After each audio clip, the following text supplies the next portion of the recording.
So what if I told you that the key to creating a second stream of income isn't in chasing money like everyone else, but in pursuing what the 1% chase every single day? And I'm making this video for that man who wants to become financially independent, who is looking for extra ways to increase his income. You are looking to up your investments. You are looking to create passive income. You wish that you could start a business, but the problem is that you currently feel stuck because you don't have the extra income to make those investments, to start that business. And I feel like a lot of men have given up on their dreams and their ideas because they have believed the lie that you need money to make money. And so a lot of men end up putting their ideas on hold and they focus all their energy on chasing that promotion, chasing that new job, and they end up overlooking the main thing that is supposed to make money chase them instead. And so in this video, I'm going to be showing you how you can go from chasing money to making money chase you, and how you can fast track your access to cash so that you can generate a second stream of income without focusing on money. So I'm going to be sharing 3 things that you can begin to do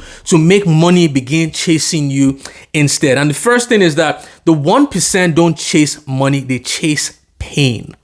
But before I get there, I remember 2 years ago on my wife's birthday, I made her a promise. And I said that, you know what, on your 40th birthday, my birthday gift to you would be a retirement party. I want to be able to retire you from working a 9 to 5 so that you can redirect your energy and time to becoming a full-time wife and mother to our kids. I remember just sitting back and I'm like, how am I going to achieve this goal?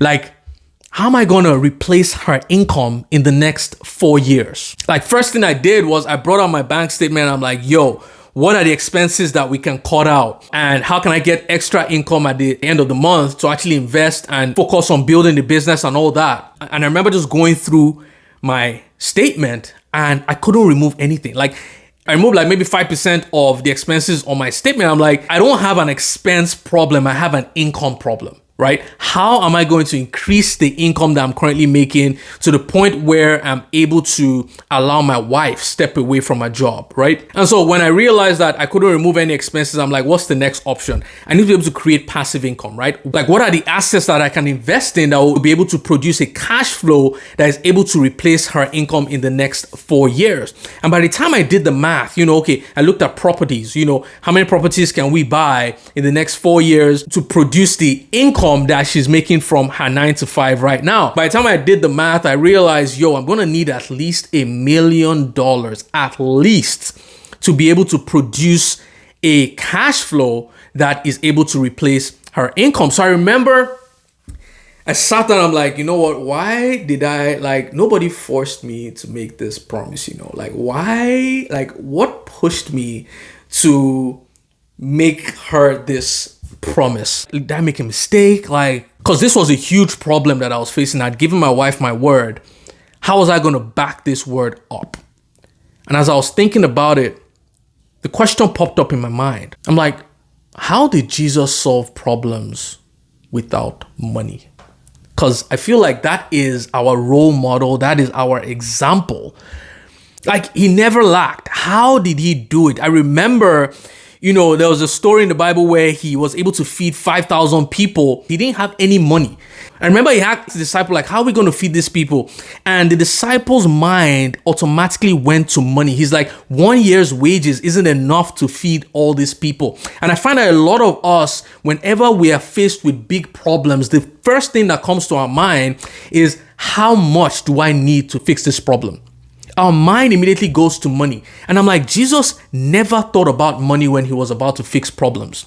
And so when that story came to my mind, I'm like, he fed 5,000 people without using money. I'm like, that is an obvious one. I need something else. However, I made this video where I give a logical explanation as to how that miracle actually happened.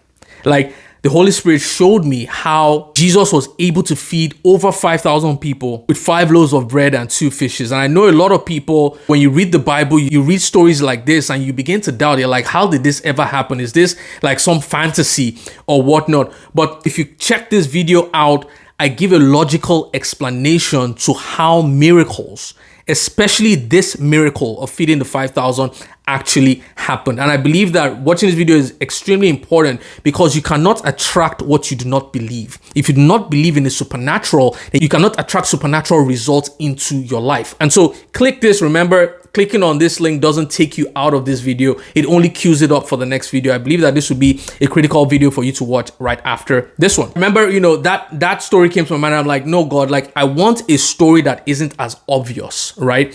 And so I remember I was reading the Bible and I came across Matthew chapter 10. And this was the first time that Jesus was allowing his disciples go out on their own to preach the gospel and to heal the sick, right? And so it says, Jesus called his 12 disciples together and gave them authority to cast out evil spirits and to heal every kind of disease and illness.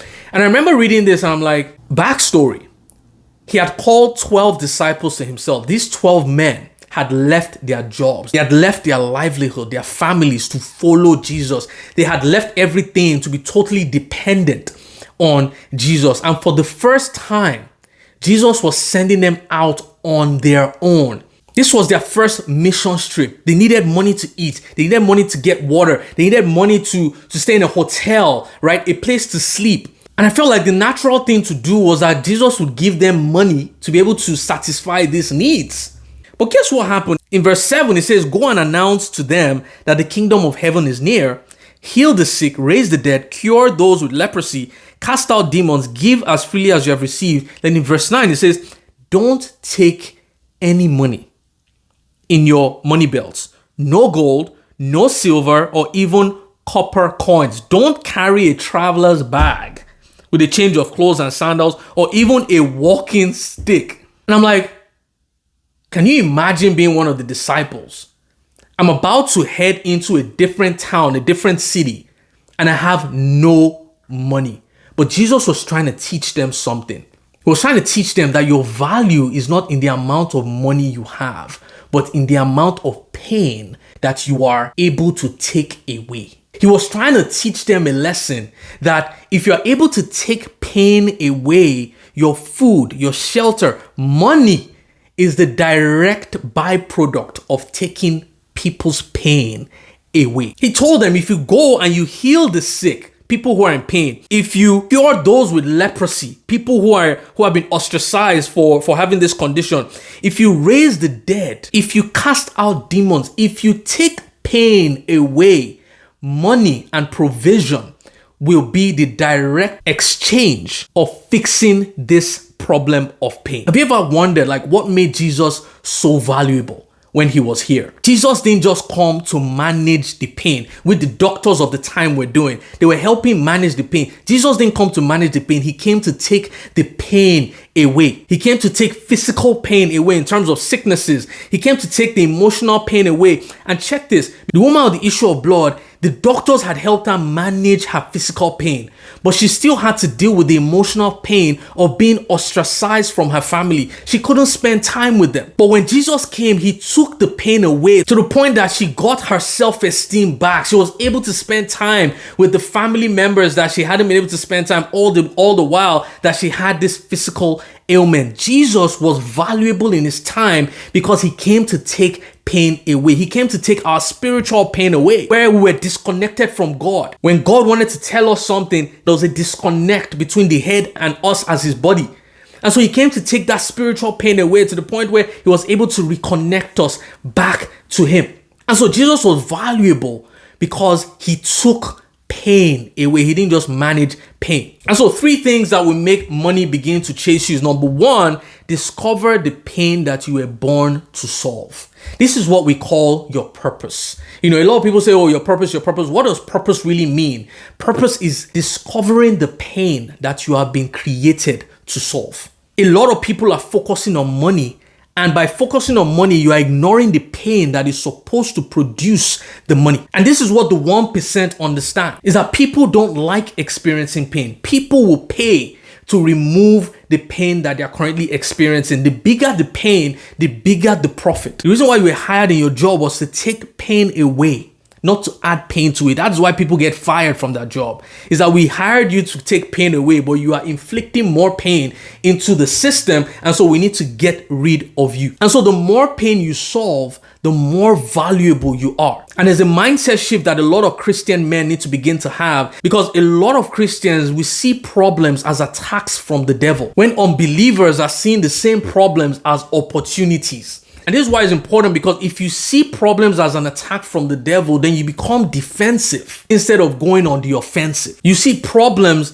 as things that you need to run away from instead of things that you need to run towards. You solving the pain is what will allow money to begin to chase you. One other problem that I've seen with a lot of Christians is that we ignore the pain that is around us because of pride and selfishness. We only think about ourselves. We only think about the pain that we are experiencing, and we ignore the pain that other people are experiencing. Like, some quick questions that you need to begin to start asking yourself is, what do you constantly hear people complaining about that seems easy to you?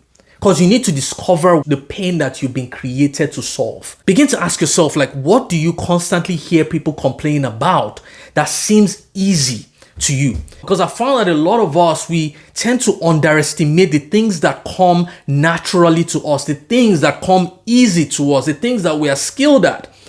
And we underestimate those things because we believe that, oh, if it's this easy for us, then it should be easy for other people as well. And we end up ignoring the opportunities that are laying around us, waiting for an exchange for money to begin chasing us. We begin to chase money, the end result, as opposed to chasing the pain that is supposed to produce the money that we're looking for. And so one quick tip that I like to do is I have a complaint journal. Whenever I hear someone complain about something, it triggers something in me and I write it down, because their pain is my access. Because if I can solve this person's pain, then they'll be willing to pay me for that solution. People are looking for how they can be more effective. People are looking for how they can remove the obstacles that are stopping them from seeing results in their lives. People are looking for how to remove the fears and the doubts that are stripping them of their confidence to actually possess the opportunities that are around them. If I can help them take those obstacles away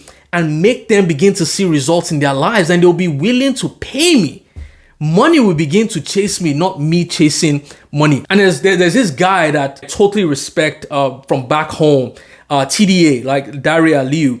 And the reason why I love what he's done is because there is a pain that I'd been hearing for decades. And finally, someone decided to stop complaining about it, but actually solve the problem. Back home in Nigeria, where I'm from, we have a tailor issue. A lot of people like to dress in custom attires, and so we need tailors to do this, right? And everybody always complains because tailors back home have a demon in them, right? They love to take on more than they are actually able to deliver. And so you have a tailor who takes on 20 jobs and he's supposed to deliver it in a week. And he tells you that he's going to deliver. And obviously, there's usually a lot of disappointments because they take on more work than they're actually able to deliver. And so what did this guy do? A lot of people have been complaining for years. For years, there's no reliable tailor. Guess what he did? He decided to fix the pain that people were experiencing. And he created a solution where you are able to have your clothes delivered in less than 24 hours. He probably had complained about it a lot at some point. Like, oh my God, why can't my tailors be efficient? Why? There was an efficiency issue that he thought, why don't they just do XYZ? Why don't they just take on less or hire more people? Like, a lot of us have probably thought that as well at some point. Why can't they just do XYZ? Well, somebody decided to do the XYZ and now he's making a lot of money. Money is chasing him. People are coming into his store every single day to pay for his services. This is how you go from chasing money to getting money to chase you. Focus on solving people's pain and money will begin to chase you. Next thing that will allow money begin to chase you is pain is not always the presence of the devil. Pain is the presence of your harvest. Matthew chapter 9 verse 36. And this one blew my mind because Jesus was talking here and he says when he saw the crowds, he had compassion on them because they were confused and helpless, like sheep without a shepherd. Then he said to his disciples, the harvest is great, but the workers are few. This shocked me because when Jesus said the harvest is great, when we think of a harvest, we're thinking of people who are ready, people who are motivated, people who can't wait to start things, right? But this is what shocked me, because Jesus saw a harvest differently from how men see a harvest. Jesus said when he saw the crowds, he had compassion in them because they were weary and scattered. They were confused and helpless. Jesus Christ equated a harvest to people who were in pain because he knew something. Someone who is weary, someone who is frustrated. It feels like you're on a treadmill. Like even though you're working and doing things, you are on the same spot. And Jesus Christ equated this person to a harvest because they are in pain. If you are able to fix their pain, you are able to reap the harvest. They are ready. People who are in pain are ready to solve it because they are feeling the impact of discomfort. And so pain is not always the presence of the devil.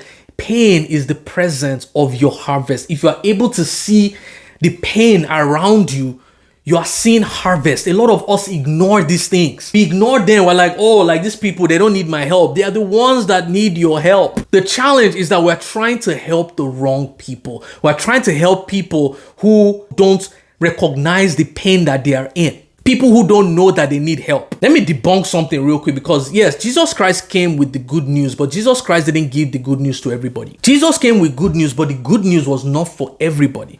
If you notice, whenever people, sinners, came to him, he gave them the good news. Why? Because they knew that they needed him. They knew that they were in pain. When it came to the Pharisees did not recognize the pain that they were in. And so Jesus Christ had to crank up the law. He says, you have heard it said that if you sleep with a woman, you've committed adultery. He had to increase the standard of the law to unlock the pain in their hearts. But they kept on sticking to what they knew, because you cannot help someone who doesn't recognize that they need help. And so if you want money to begin chasing you, focus on revealing the pain that people are in before you actually solve that pain for them. Next thing you need to do if you want money to begin to chase you is the one who describes the pain the best gets money to chase them. I heard someone say this a few months ago. It said that all the money you will need in your life is currently available, but is currently stored in the pockets of people. And the way to get that money into your hand is through an exchange. You need to solve their pain, and they will be willing to transfer what is rightfully yours into your hands. The problem that I've seen is that there is a challenge in the exchange because the people who have your money don't recognize you as the owner of the money. They can't recognize you because you're not clearly describing the pain and the symptoms that they're currently feeling. Think about a doctor. Think about ads for drugs, right? They always start off with symptoms. Do you feel this? Do you feel that? Are you experiencing this? Are you experiencing that? And if you're experiencing these things, then it means that you have this problem. And we have the solution to solving this problem.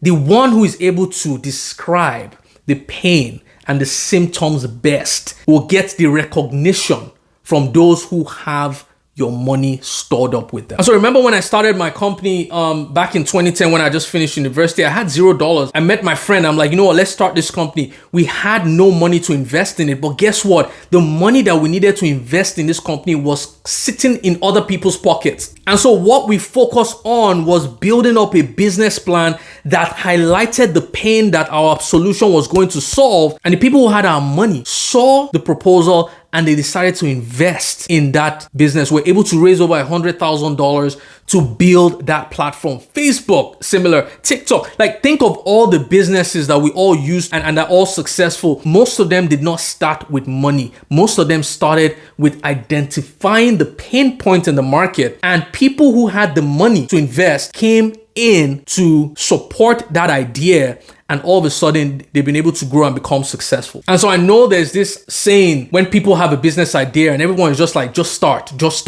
Like, what are you waiting for? Like, beat procrastination and just start. I found out when people just start, they are bound to make unnecessary mistakes. There's no problem making mistakes, but they are bound to make unnecessary mistakes. What I like to advise people to do is don't start until you understand the problem and the pain that you are solving. This just start, you can just start after you've been able to articulate the pain that you are here to solve. And 4 things that you need to do to articulate the pain is: what is the pain? Why is this pain important to solve? Who has this pain? And how am I going to solve this pain for them? If you can answer these 4 questions clearly, then you can just start. And so in conclusion, number 1, discover the pain you were born to solve. Have a complaints journal. Number 2 is pain is not always the presence of the devil, but the presence of your harvest. And number 3, the one who describes the pain best gets money to chase them. So God is not against us having money, but he is against it being the first thing we seek when we have a problem. The Bible says, seek ye first the kingdom of God and his righteousness. Seek first to understand the pain that you've been created to solve. And when you have been empowered with the solution, then use that power to take pain away. If you're able to do that, you will go from chasing money to money chasing you instead. Don't forget, join the waiting list for the Mindset Mastery for Men. It's starting soon. When we reach 100 people who have subscribed to the waiting list, and we're going to launch it. It is going to be amazing. I'd love to get your comments in the comment section. How has this changed your perspective on being able to create a second stream of income? How has this changed your mindset, right?